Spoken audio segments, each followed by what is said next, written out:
அமிர்தன் சொல்றாரு, வீடு வீடாவே இல்ல அண்ணி, நீ உங்க சித்தி இல்லையா?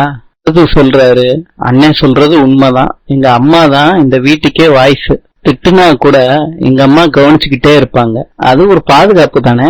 அம்மா சித்தப்பா வீட்டு விசேஷத்துக்கு போயிட்டாங்க, அதனாலதான் எங்களுக்கே பயமா இருக்கு சொல்றாங்க.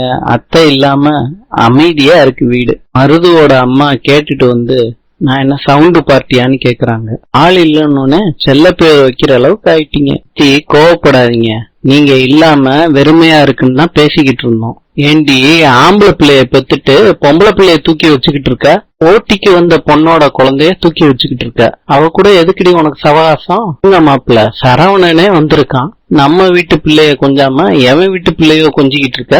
நம்ம வீட்டுக்கே வந்து முத்தலகு எப்படிரா இருக்க? அப்பா நான் நல்லா இருக்கேன், நீங்க நாளைக்கு தான் கிளம்பி வரதா சொன்னாங்க, பேரு வைக்கிற விசேஷத்துல கூட நீங்க இல்ல, மனசுக்கு ஒரு மாதிரியா இருந்துச்சுப்பா. எனக்கும் அங்க வரலான்னு தான்மா இருந்துச்சு. சித்தப்பாவுக்கு நம்மளை விட்டா வேற யாரு இருக்கா? மாப்பிள்ள மேல வச்ச நம்பிக்கை தான்மா காரணம். அவரு எல்லா விஷயத்திலயும் உன் கூடயே இருக்காரு, அதனாலதான் அப்பா நான் ஒதுங்கி இருக்கேன். இப்பயும் என் முத்தலக நான் விட்டு கொடுக்க மாட்டேன், தெரியுமில்லம்மா. பேத்தா சொல்றாங்க, நானும் தமிழ் மாதிரிதான், இந்த வீட்டு பொண்ணுதான். அமிர்தன் சொல்றாரு, நீங்க முறை செய்யறன்னா செய்யுங்க, நானும் பூமி மாதிரிதான், அதெல்லாம் மறுக்கவே மாட்டேன், ஏத்துப்பேன்.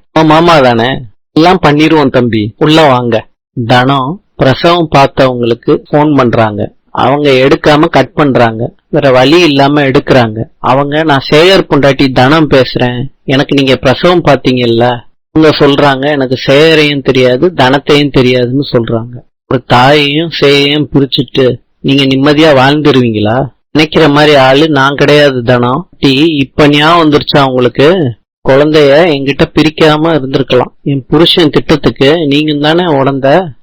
என் குழந்தை இருக்கிற இடம் தெரிஞ்சிருச்சு, நீங்க வந்து அடையாளம் காட்டணும். எனக்கு தெரிஞ்சிருச்சா தானோ? இது என் குழந்தைன்னு தெரிஞ்சிச்சுன்னா யாருக்கும் தெரியாத ஊர்ல போய் வாழ்வேன். அதுக்கு என் குழந்தைய நீங்க தான் அடையாளம் காட்டணும். வாங்க பாட்டி. வர்றதோ குழந்தைய அடையாளம் காட்டுறதோ உன் புருஷன் சேகருக்கு தெரியவே கூடாது, சரியா? சத்தியமா சொல்ல மாட்டேன் பாட்டி. இங்க வர பேச்சியம்மா வீடுன்னு கேட்டுட்டு வா, போன் பண்ணிட்டு வா. எல்லாரும் சேர்ந்து முத்தலகு கையால சாப்பிடுறாங்க. திருவாளா முத்தலகு இன்று. அல்பேனியாவின் நாணயம் தினார். நாளை சந்திக்கலாம்.